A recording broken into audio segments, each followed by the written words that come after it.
What's up, y'all? How you doing? Happy whatever day it is that you are listening to this. Today we are chatting with Reza Farazmand, the brilliant mind behind Poorly Drawn Lines.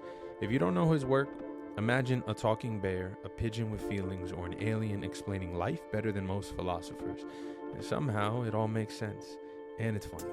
And in those situations, I always just try to make bad art, like make stuff that I don't necessarily think is perfect. Yeah, so like just don't be perfect about it and just make stuff.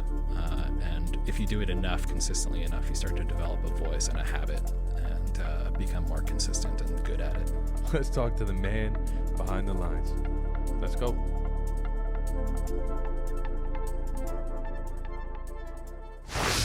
Introduce yourself to people.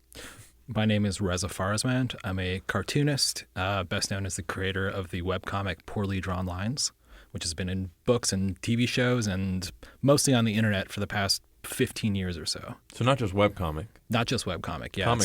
It's a comic. Yeah, that's an interesting thing. We just asked, like, what is a comic to you? I think that there was a time when webcomics were comics that were on the internet, but now so many webcomics have jumped to other mediums like books and even newspapers or magazines or whatever. So I think a comic is more than ever now just a comic. It's just like a thing that looks like sequential art is what makes it a comic. But to answer your question, when I was a kid, I grew up being really into like comic strips, like newspaper comics.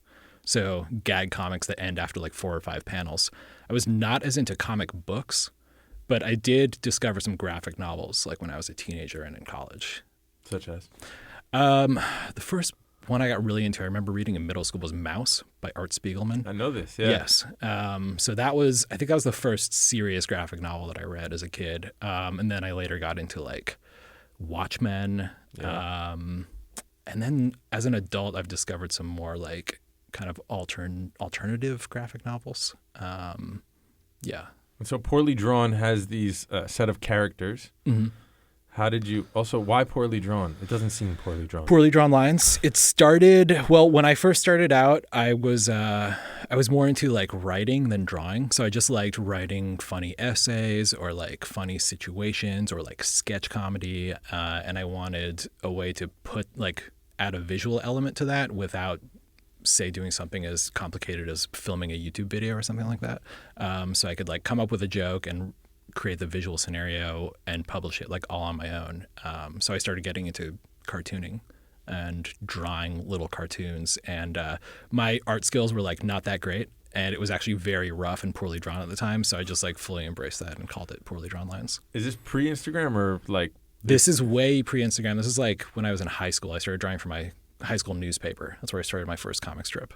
And the same characters? No, not the same characters. It was not even called Poorly Drawn Lines. But I started Poorly Drawn Lines my freshman year of college for my college newspaper, but also not the same characters. So the cast of characters that's in Poorly Drawn Lines now I introduced like maybe 4 years ago. And where do they come from? Just my head, I guess. Yeah.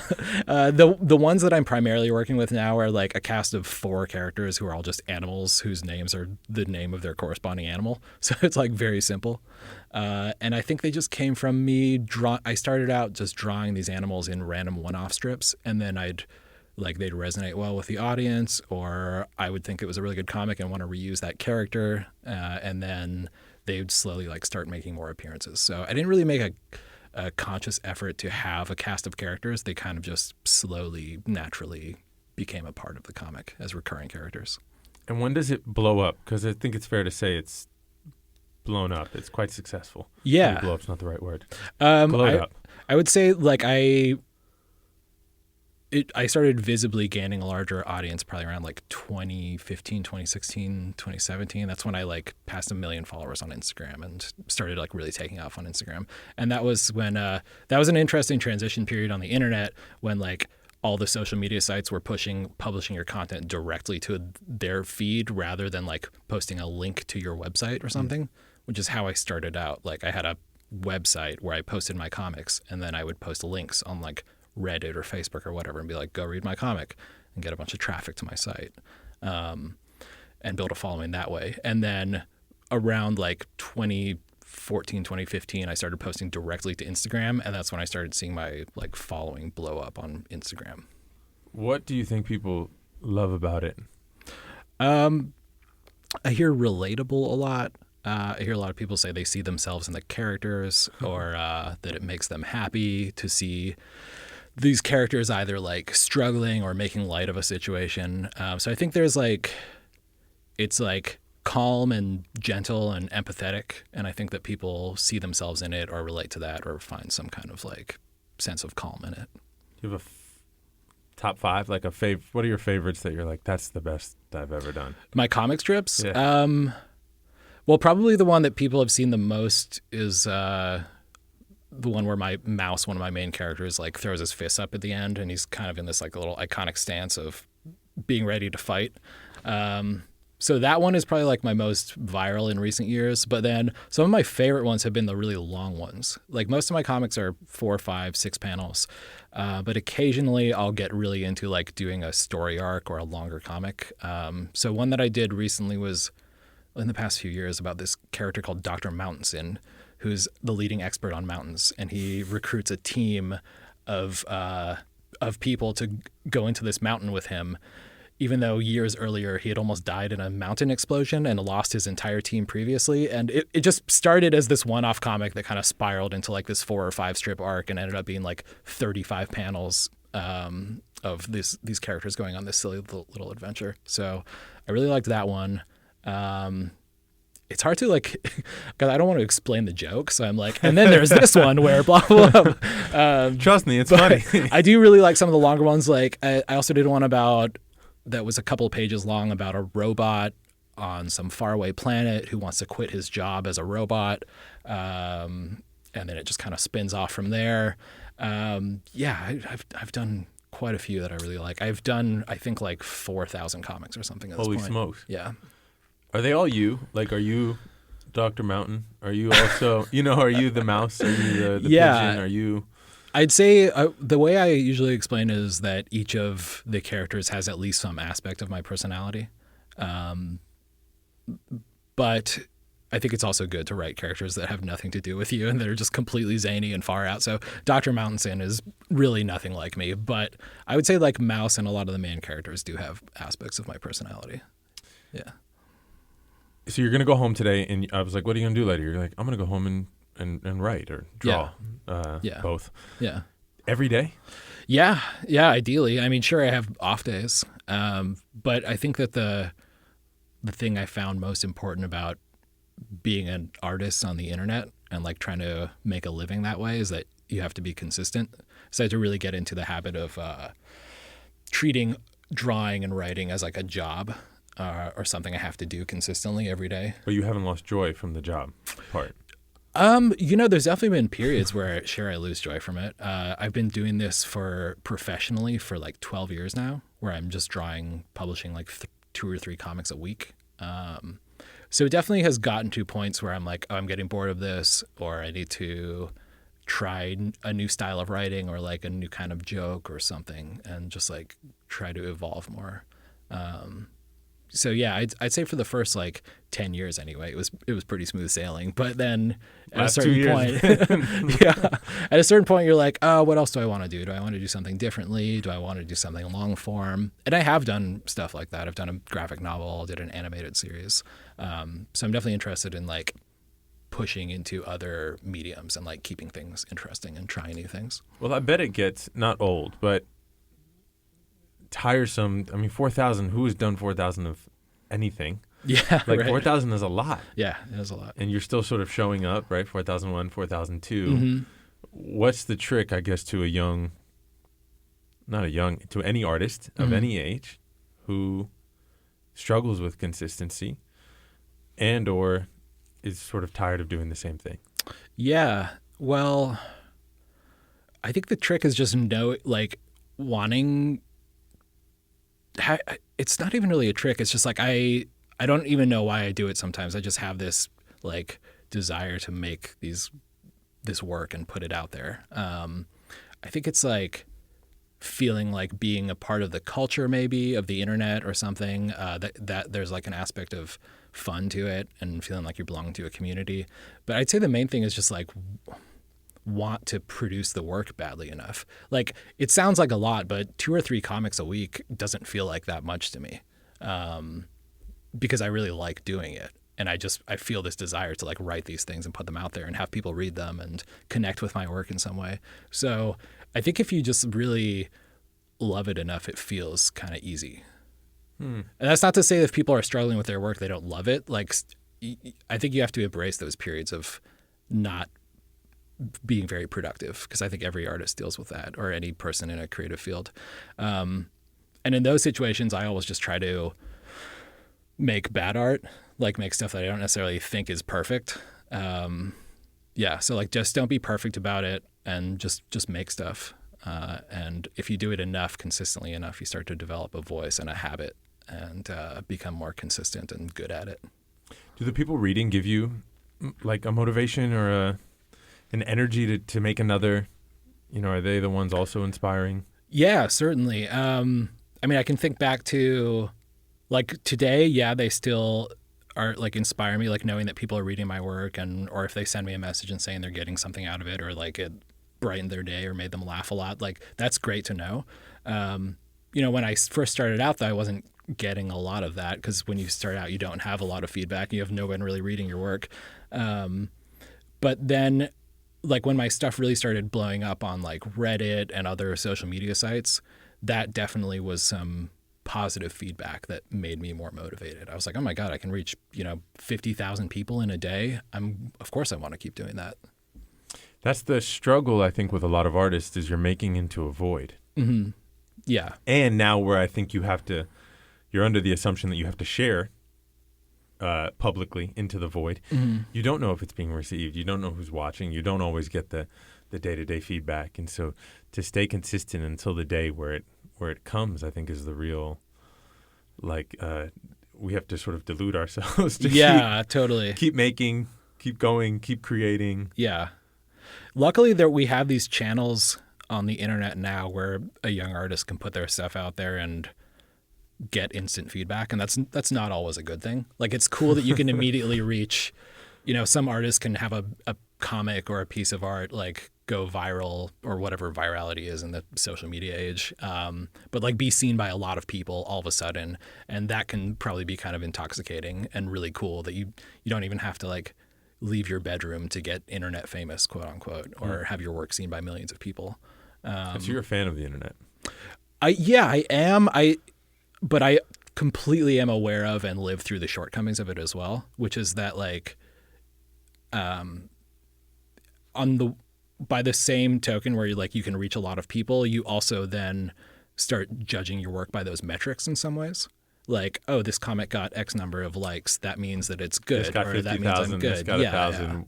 Yeah. So I think that people have artists have always dealt with feedback or like self-doubt or whatever, but it's interesting now when it's quantified. Like it's more attainable to get that kind of reach, but you also see directly in numbers, like your performance as an artist, basically. I also think that's a trap, though. Like, I think if I share something and that does really well, it's a setup to try and mimic that. Mm-hmm. Like, by the time I do mimic it and I release it, it's already old. Like, it just didn't have the sauce of whatever that thing had, and it met the moment. And, I don't think any of us really understand algorithms or why or where or virality. And so I'm weary of like, oh, this thing got 20, I need to do exactly what got 20. Mm-hmm. Because it's not, you can't duplicate the sauce. Yeah. So I've always felt like I just try to stay true to what I want to write, and I'm never necessarily trying to duplicate what I've done before. I'm fortunate in that people like identify with my work and it resonates with them, seemingly like regardless of what I do in my comic that day. But yeah, I think that's also why you see so much internet content like repeating. Like you'll see 5 YouTube videos on the exact same topic. Like the thing I've seen I don't know how on YouTube or whatever you are, but the thing I've seen a lot recently is like every YouTube video essayist is making an essay about third places, which I think are very important. And like, I completely understand that, but there's like 80 million in-depth YouTube video essays about third places now. And like, yeah, it's just, And I don't think that everyone is actually like personally concerned with third places, but I think they're definitely personally concerned with making a video that gets a lot of likes or views. But by the same token, that's also a really important subject that should be discussed. It's just interesting when you see that or like a meme or a type of comic be like repeated endlessly because people know it's going to perform well. Have you done a poorly drawn third place? No, I haven't yet. I haven't. No, yeah. Yeah. What's your favorite third place? My favorite third place? Probably, I don't know if this even counts as a third place, but probably the third place I spend the most time is like playing music with my friends at a jam space in Silver Lake. You rent a jam space? Or yeah, we rent one, but we just rent it like by the hour. It's this space where you can go rent a room not unlike this with drums and amps and stuff and play for a couple hours. So I guess that kind of feels like a third place in that it's not work and it's not home and it's somewhere I go to spend time with my friends and do something that's not work or home life. For people listening who don't know what a third place is, there's 1,000 YouTube videos on it. Also, coffee shops, gyms. Yeah, gym counts. Sure. Like I think if it's not your house or your work, yes, it's a third place. Yeah, bowling alley, pickleball, restaurants, I guess. But the problem with so many third places is that they're places to go spend money. And I love that this is now becoming a discussion of third places. This is going to be my YouTube. The more I do this, the more I just compile my third place comment, and then I just release it on YouTube. Exactly. And I fit the algorithm. Yeah, money. Money is a big part of this whole this whole dance. But okay, I'm going to link this back to what we were talking about before. I have also liked some third place events or situations that bring my work into the real world. Like I love events where I get to meet other cartoonists.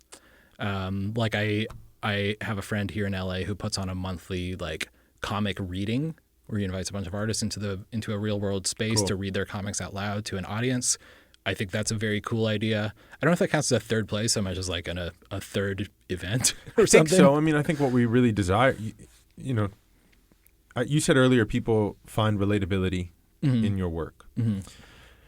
And I think at the end of the day, what humans are really desiring, especially now, is some sort of connectivity. Like I'd like to connect to something or someone, whether it be this work, whether it be this story, or a bunch of other comics who are, experiencing the same thing that I'm experiencing. Yeah. We share a same language. That said, I did have the question, what other comics are inspiring you? Or if people like your work, what else might they like? Yeah. You're like, no one. No, I really like, the thing is if people are familiar with my work, they're probably familiar with the other like my colleagues, cartoonists who do very similar things to me, like on Instagram or other places. So there's a bunch of comics I'd like. Probably one that early on inspired me was called Perry Bible Fellowship. But I'm now like friends and colleagues with the artist of that comic, which was cool to connect with him. I've always been a fan of a cartoonist, Tom Gauld. He draws for The Guardian, I believe, but he also puts out a bunch of stuff on the internet and has released a bunch of books that I really like. One thing I've been in this ongoing like ups and downs of enjoying my career is like trying to remember that I do have to read other people's work. Because I feel like one thing I've noticed about doing this specific career for so long is that I've paid less attention to other people's work in this field at times. Because when I first started cartooning, I was like consuming as much as I was writing. I was like reading so many other comics and trying to find inspiration and like learn how to draw or like learn new art styles. And as I settled into my voice and my routine and like became really comfortable writing poorly drawn lines, I feel like I relied less on trying to like learn from other people. So that's now something I'm trying to consciously like reintegrate into my life, is to like be actively learning and like reading other comics. And I think that has to be seasonal for artists. Like truly, I think as a writer, as an actor, I think there are times where you really have to cut off the information, like, and just do the work. You can read forever and get inspired forever, and someday you just have to do the work. Right, yeah. And then I think, again, I think it's seasonal. You're like, oh, now I'm at a place where I can embrace some other ideas, see how I learn, see how I'm inspired, see how I'm moved. Yeah. I also think it doesn't have to be the same medium to do the inspiration. Oh, 100%, yeah. I find it's really important to like watch movies or TV shows. I'm trying to get back into reading, so like reading fiction. Inspiration for can come from anywhere, especially like there's so many. I write comedy comics, and like there's so many sources of comedy. So like I love sitcoms and stuff, and I find comedy inspiration from those, or just from like being out in the real world. But yeah, I do feel like I was saying, I feel like sometimes I can get into sort of a feedback loop where I'm just consuming my own stuff, where it's like the only comics I'm reading are my own comics that I'm writing. Kanye listening to Kanye? Yeah, like that, or like AI learning from AI, and then it becomes like degraded over time. Yeah. So I think it's important to, sometimes you have to shut out all the noise and just put your head down and like push away influences and just do what comes out of your own head. But sometimes it's important to like embrace those influences and try to like actively take in some new information and some new influences. So comics are taking so much information and distilling it into a line, maybe two. Yeah. What is that trick? And I think a lot of artists can learn from this. Like I sometimes think there's too much for much sake. Like it's just more for more. Yeah. So what is that trick to the condensing of a moment? Yeah. So I think for me, my writing has always been pretty succinct and concise. Like I don't like to use too many words. Part of that is the fact that for most of my career, I've had to actually physically draw every word I write. Like I have to write it. Like I write everything, like every word and line that appears in the comics. So yeah. I've recently discovered that you can make a font out of your handwriting, which is probably something I should have done years ago. But so because of that, I've had to, in some ways, like write sparingly. So I don't have to like cram too many words into a little box. So yeah, but it's interesting when you ask like what the trick is. I don't know because I'm not like consciously doing it. I do know that I'm trying to pare down a situation into like 4 or 5 panels. But I feel like I'd have to really step back and try to examine my work to understand how I'm doing that. And I just know that I need it to be short generally. I need it to appear in like one image that people can read in a few seconds. And as people's attention span degrades, that's become even more important. But I do also sometimes like doing those longer comics that go on for like pages and pages. Have you seen the film RRR? No, but I've seen like the one crazy scene from it, some fight The scene or dance something. scene? No, it was like a fight scene. Also, yes, there's a lot of crazy scenes. It's epic. I'm aware of this movie. Yeah. Epic, but I think it's kind of perfect. I think it's perfect for many reasons. One, it's like, please, thank you for bringing back the magic of a movie. Like, we're so obsessed with like realism. It's nice to do something fantastic. Yeah. Like a wedding dance fight battle. But also talk about pared down. Like, and I think that's what comics can do. But I found this in the film is you're riveted. Not a lot of words are said. It is just like action, visual, couple words to support next visual, action, visual, couple words, and I think there's some relationship there to efficiency. It's not even condensing. It's just like efficiency getting us to the next moment, the next beat, the next heartbeat. Yeah, and that's interesting you say that, like getting to the next moment, because that's what comics is all about. I mean, at its base, comics are sequential art. So it's like a series of images and words in sequence. It doesn't have to even be words, but it's about maintaining people's attention span long enough that they continue on to the next panel. And for me, that's been like keeping the lines in each panel like short and snappy and funny or insightful in some way, so that like every panel matters and there's nothing extra. That's how I draw my comics. But that's also kind of informed by my personal style and personal choices. Like I don't like to have a lot of distracting visual elements in my comics. I like each panel is typically like one character saying something that's important to that situation with like very little background noise or background detail. So yeah, for me, it's just about like getting the joke across with very little distraction. Have you ever had a job, or has it been comics since college? I had a job. I had a paid internship after college for like 2 years where I was a media assistant at a media company, like writing and editing articles. But But then I quit that when I was like 25, and I've been doing it full time ever since then. But while I was doing that job, I was drawing comics like on my lunch break at work.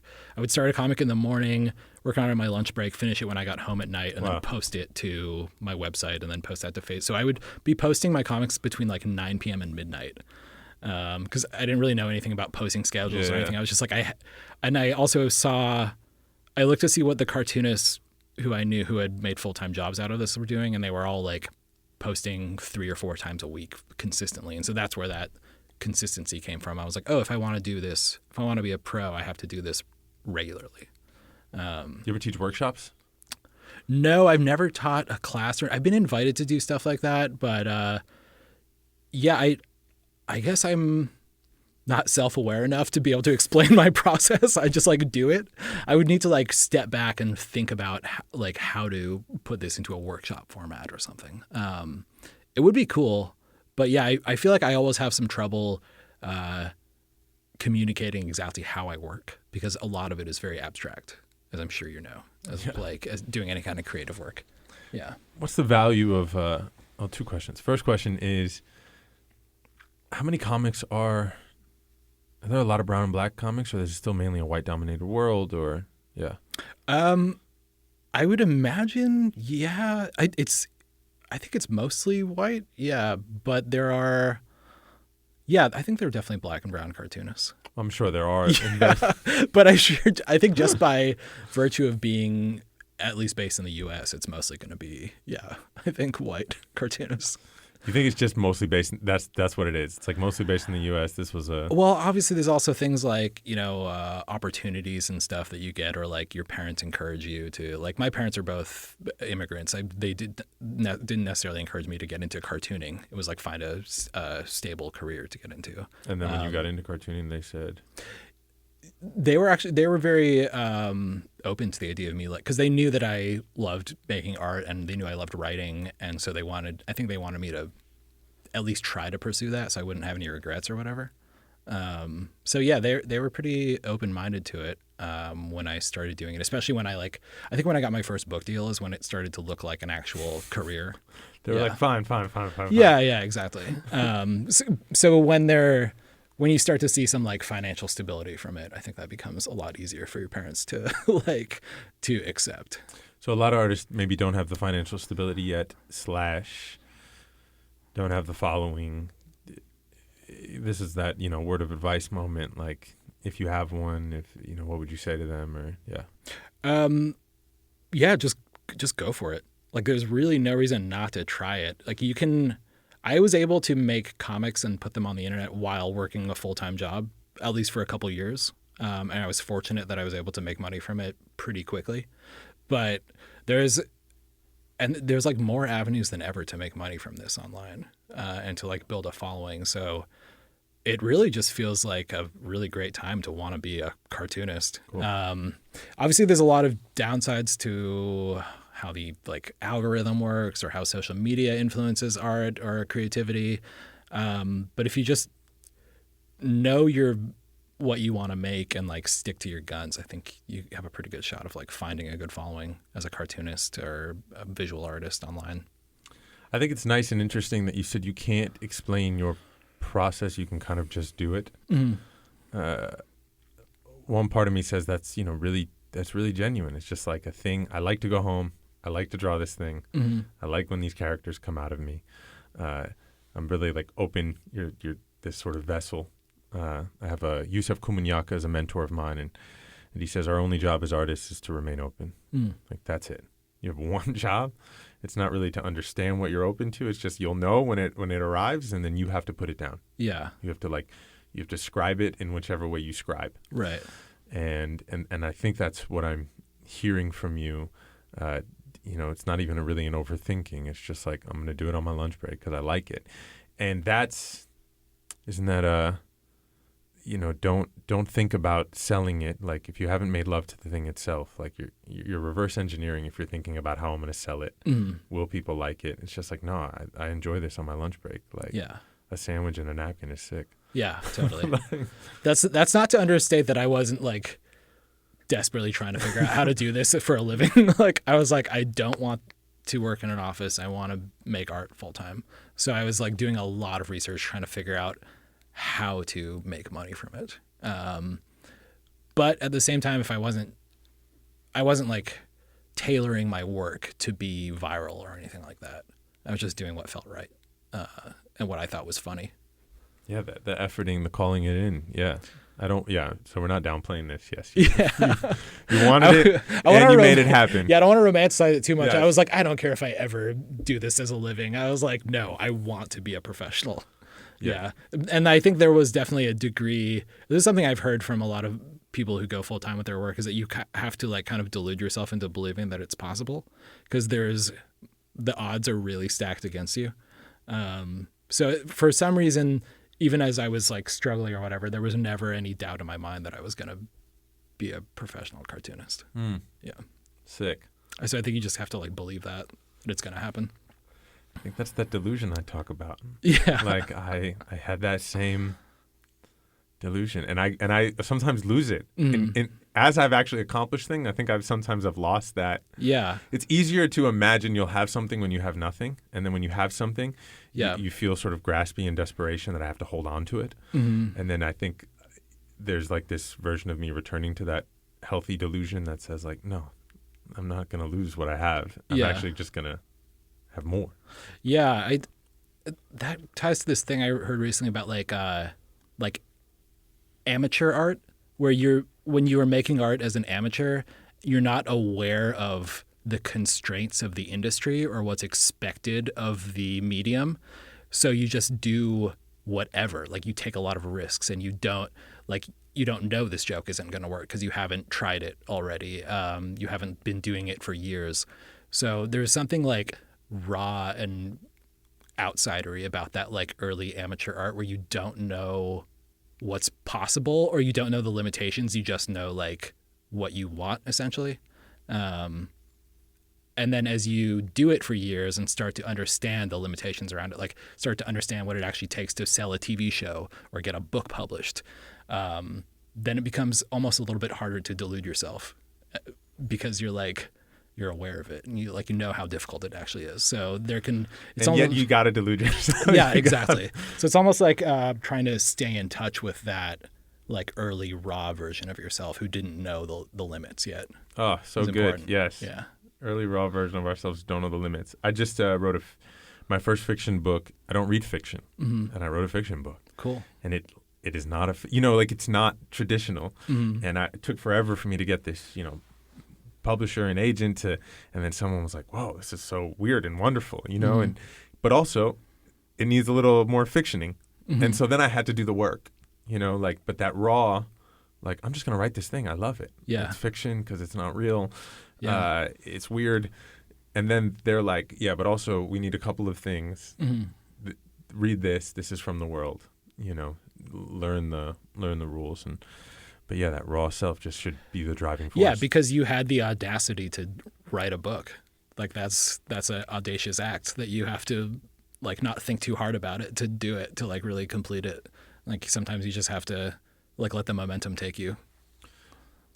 Amen to Audacity. I feel like that's a solid place to drive this home, which is any artist, you had the audacity to be an artist, to be a comic. Like I'm gonna do it. Yeah. I'm gonna do it. I'm gonna make it. I want to do it. And we have a lot of artists who listen here, and may you continue to be audacious and just say, I'm going to do it. Yeah. But that audacity is a really, really important part of my practice right now. Like just keep knowing that it will find its place. You were audacious enough to write that movie or write that book or do that thing, or keep auditioning and it'll find its place. Like do not lose that like little young Chris who was like, people would always say it's so hard to make it in that industry, and I would say not for me. Yeah. I would respond just like that. Yeah, yeah. And that little, fireball is what I need to return to. Totally. Yeah. Yeah. Sick. Yeah. Thanks, dude. Yeah. Thanks for having me. That's our time. I love this conversation. I hope you did as well. I hope you're moved and inspired to go make your own art, your own something beautiful, tell your story. All right, y'all. I'll see you next week. Peace.